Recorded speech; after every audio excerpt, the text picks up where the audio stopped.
Today, the Communities, Equality and Local Government Committee has published its Stage 1 report on the Gender-Based Violence, Domestic Abuse and Sexual Violence Wales Bill.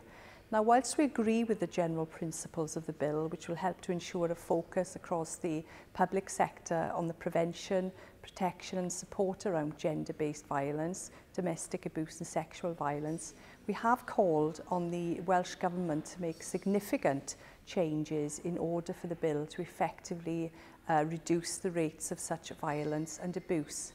Now, during our Stage 1 scrutiny of the bill, we heard evidence from a variety of stakeholders which helped us to inform our decisions and also make suggested recommendations to the Minister on improvements that could be made to the bill.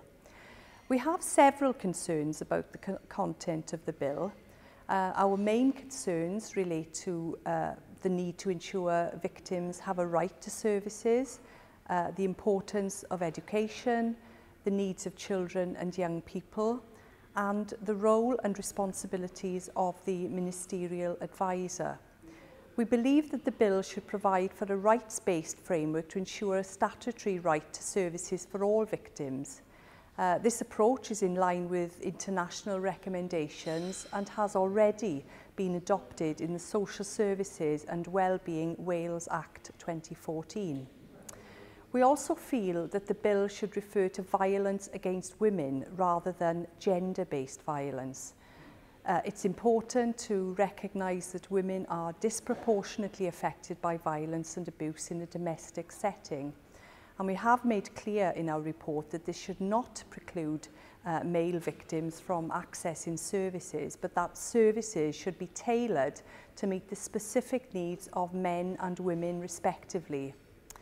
We are concerned about the omission of the education proposals that were originally included in the Welsh Government's White Paper, because we think that education is critical in changing attitudes and having a long-term impact on levels of violence against women.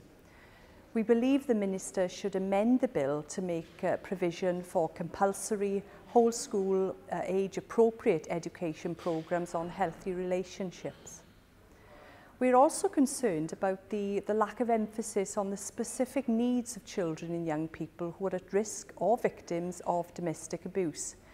This should be addressed by making a specific reference on the bill to the UN Convention on the Rights of the Child to ensure that authorities have due regard to this convention in complying with their duties under the bill. We believe the role of the ministerial advisor will be key in providing strong leadership to deliver the aims of the bill. However, we think that this role should be independent of government, and the title of the role should be changed to reflect this arm's length position.